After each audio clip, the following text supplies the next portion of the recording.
में रह रहकर अवंतिका बोर हो गई थी, लेकिन ये जानकर कि अर्जुन उसे कभी भी नौकरी ढूंढने की परमिशन नहीं देगा, उसने अपना ध्यान खाना पकाने की तरफ लगाया। हाल ही में वो उसके पापा की बुक में से एक रेसिपी बनाने की कोशिश कर रही थी।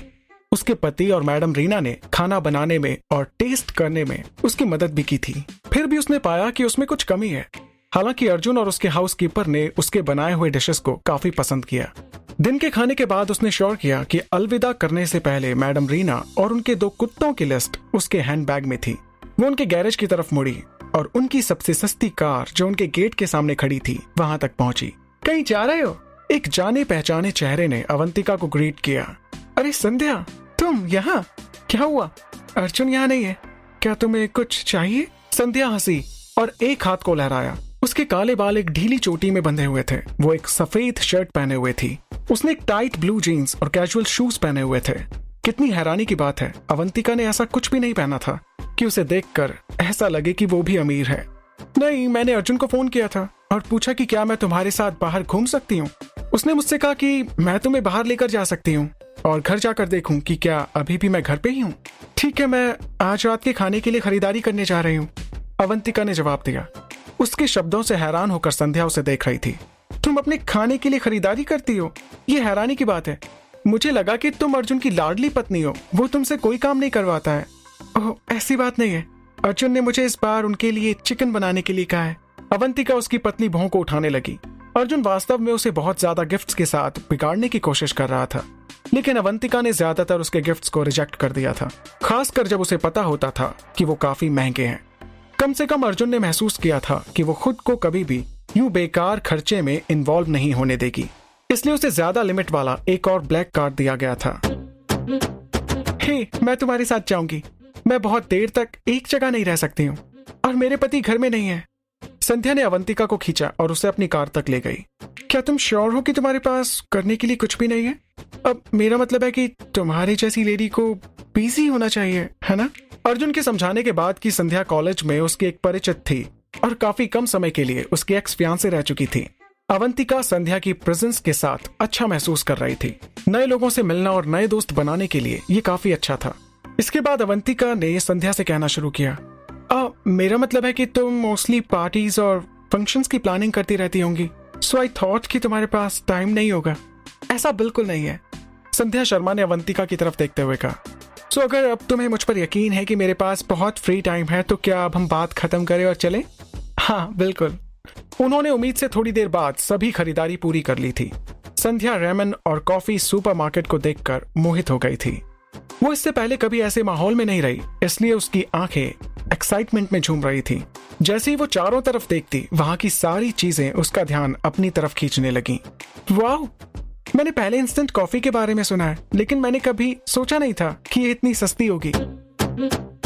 संध्या ने अपने हाथों में 2 प्रोडक्ट्स की तुलना करते हुए कहा, यस, ये बहुत फेमस है, लेकिन मुझे पूरा यकीन है कि इनका प्राइस तुम्हारी नॉर्मल कॉफी से काफी कम है, अवंतिका ने कमेंट किया। वैसे मैं कॉफी को ज्यादा पीने वाली नहीं हूँ, हालांकि ये ठीक है, मैं इसे आजमा कर देखना चाहूंगी। अपनी शॉपिंग के लिए पे करने के बाद अवंतिका और संध्या वापस पार्किंग में चली गईं। जब वे अपना बैग उतारने में बिजी थीं, किसी ने अवंतिका का नाम पुकारा। हे अवंतिका! ये आवाज रोहन की थी। रोहन ने उसे आवाज दी जब उसने अवंतिका को एक लेडी के साथ बात करते हुए देखा। रोहन जहां था, अवंतिका उससे ज्यादा दूर नहीं थी। उसकी आंखें खुशी से भर गईं और वो इतना खुश था कि इस खुशी में ही वो उसकी तरफ बढ़ गया ताकि वो उससे मिल सके। अवंतिका, तुम कहाँ हो यार? मैं तुम्हें कितना याद करता हूँ। तुम मुझे छोड़कर कैसे जा सकती हो अवंतिका? रोहन ने अपने चेहरे पर कई सवालों के साथ अवंतिका से कहा। वो उसके सामने खड़ा था और उसे घूर रहा था। तुम चाहते क्या हो आखिर? अवंतिका ने बड़े आराम से बात की। क्या वो इस बात को समझ नहीं सकता था कि अवंतिका उसे देखने या उससे बात करने में बिल्कुल भी इंटरेस्टेड नहीं है? अर्जुन की बिजनेस ट्रिप के बाद उसने सच में अपने पुराने फोन को बदल दिया था ताकि रोहन या राधिका अब उसे कॉल करके परेशान ना कर सके। हे अवंतिका यार, प्लीज, क्या तुम मेरी बात आराम से नहीं सुन सकती हो? रोहन ने भीख मांगी और अवंतिका की बाह को कसकर पकड़ लिया। हाथ छोड़ो मेरा रोहन। देखो अवंतिका, मुझे पता है कि मैं गलत था। क्या तुम मुझे एक बार माफ नहीं कर सकती हो? मैं फिर ऐसा कभी नहीं करूंगा, मैं वादा करता हूँ। अवंतिका प्लीज, मुझे एक मौका दो अवंतिका। अवंतिका दर्द में कराह रही थी क्योंकि रोहन ने उसका हाथ काफी टाइट से पकड़ा था। वो उसकी पकड़ से खुद को छुड़ाने की कोशिश कर रही थी, लेकिन वो नाकामयाब थी। रोहन प्लीज, मुझे जाने दो, मुझे छोड़ो। और मैंने कहा ना कि मैं पहले से शादीशुदा हूँ। तुम समय को वापस नहीं घुमा सकते हो, और अब ये दिखावा दिखाना बंद करो प्लीज। अब कुछ नहीं हो सकता है। देखो अवंतिका, मैं जानता हूँ ये झूठ है, तुम झूठ बोल रही हो, तुम ये मुझे उकसाने के लिए बोल रही हो, मैं जानता हूँ अवंतिका, प्लीज घर वापस चलो।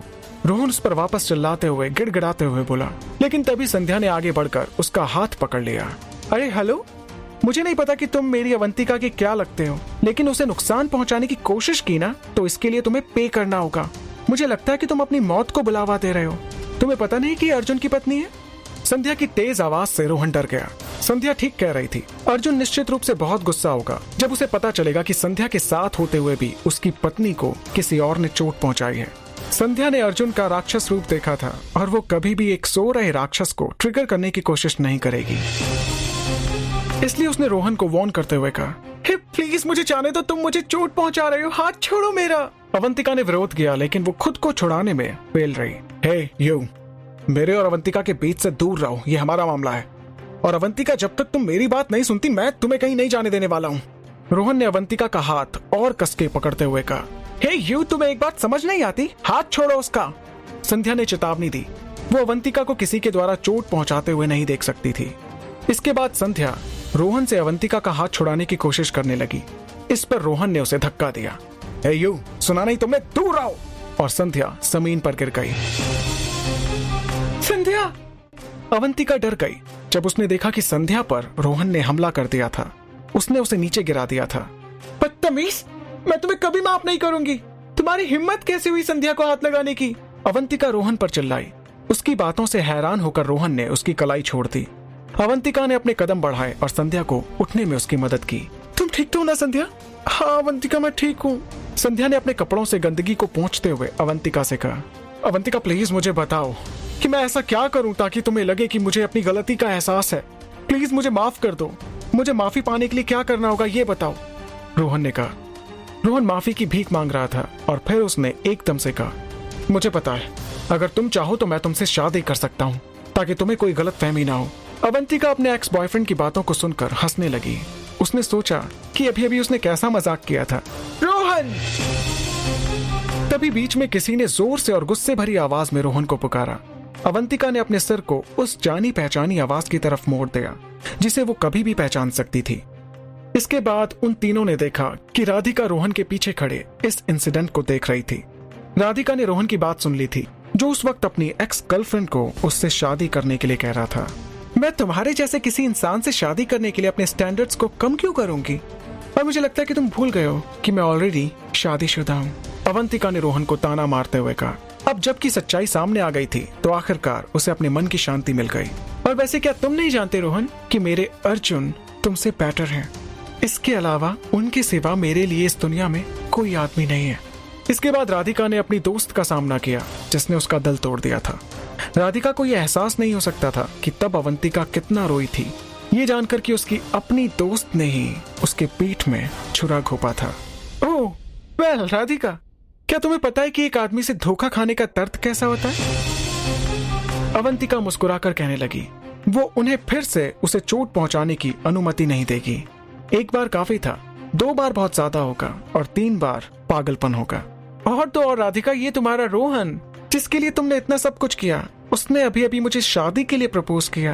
ये कैसे हो गया राधिका, वो भी तुम्हारे रहते हुए? क्या तुम्हारे रोहन का मन तुमसे ऊब चुका है? अवंतिका ने ताना मारते हुए राधिका से कहा। तुम चुप रहो, रोहन ने सिर्फ मुझे चुना है, इसलिए चली जाओ यहाँ से तुम अवंतिका। राधिका ने अपना सिर घुमाया, लेकिन अवंतिका ने पहले से ही उसकी कांपती आवाज पर ध्यान दिया। राधिका ने उसके सामने ना रोने की कोशिश की। राधिका, तुम मेरी सबसे अच्छी दोस्त थी। अवंतिका की आवाज अब थोड़ी नर्म हो गई। उसे अपने दिल में ये पता था कि वो अभी भी अपनी पुरानी दोस्त की परवाह करती है। देखो, तुम खुद भी एक लड़की हो, कैसे तुम एक दूसरी लड़की की लाइफ को बर्बाद कर सकती हो? जबकि हम तो बचपन के दोस्त थे और हमें एक दूसरे को सपोर्ट करना चाहिए था। एक बात हमेशा याद रखना, अगर वो किसी लड़की के लिए मुझे धोखा दे सकता है तो कौन गारंटी दे सकता है कि वो किसी दूसरी लड़की के लिए तुम्हें धोखा नहीं देगा? क्यों होता कैसे होता है जानू ना, इश्क विश्क प्यार प्यार लफ्जों में कहा